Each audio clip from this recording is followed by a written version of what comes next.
Thanks for tuning in today.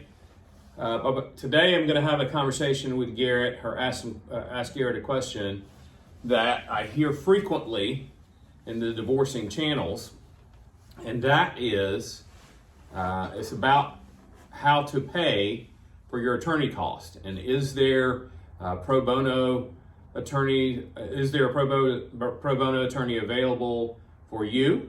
Are pro bono attorneys readily available for all? Is there a way to get less expensive attorney costs? There's a lot of questions around how am I going to pay for a divorce, and Garrett has agreed to talk to us about that today. Thank you, Bill. So, you want me to just hop in? Yes, dive in. Okay. Divorce can be expensive. There's a lot of costs. You've got to refinance your house. Sometimes Bill can help you out by getting you the best rate there. You got to pay for attorneys. Sometimes you got to pay for a guardian. Sometimes you got to pay for other experts, and it's an expensive process. A buddy of mine years ago once told me this quote, and it rings true.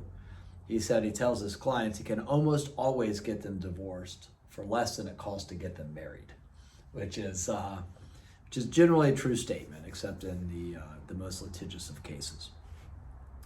Another sort of threshold question is you're going to want to hire professionals to the extent you can, because going through the system in the process on your own is a recipe for disaster unless you've been through it and you understand all the nuances. It can cost you in all sorts of different ways, financially, with your children, your retirement, your house, your future. So, you need to try to make hiring good, competent counsel a priority.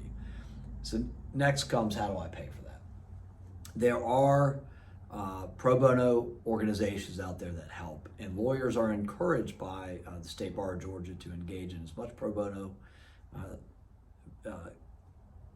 representation as they can. Pro bono being free or very low cost. As you can imagine, a lot of people ask a lot of lawyers to work on their matters for free. And so what most lawyers do is they'll source their pro bono cases through a recognized organization, such as Atlanta Volunteer Lawyers Foundation. And those organizations are very good at vetting the clients to ensure that they actually qualify for pro bono services. And that process is taking a look at your assets, taking a look at your income. Suffice it to say, there's a whole lot more people who need legal services than there are free legal services. So these organizations go through the client roster to make sure that these people actually qualify, that they truly cannot afford legal representation. Most lawyers will go through those channels to obtain their pro bono clients because, again, that process is handled for them. There's a point of contact, the file's very organized, and the lawyer can step in, do the legal work, and step out and have contributed to society and their community, and have the organization help the lawyer do that. If you reach out to a lawyer directly and say that you're in need of pro bono legal services, my guess is you probably won't make it very far through that law firm. Law firms are complicated organizations.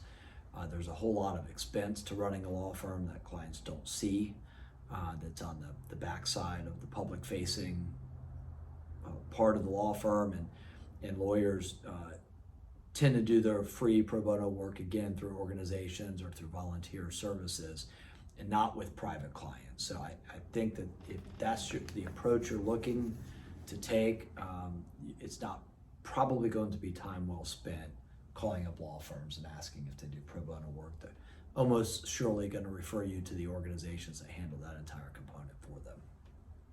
Okay, so it sounds like when you are contemplating divorce, one of the factors that you are considering is how am I going to pay for this? Garrett's given you a lot of things to consider, a lot of things to think about. We're happy to take more questions from you. We thank you for watching our video today. Again, this is not legal advice. Please consult an attorney to get actual legal advice. These are our opinions and recommendations. We welcome your questions and comments. If you are experienced in divorce, either professionally or personally, and you would like to offer some commentary, we'd love to hear from you.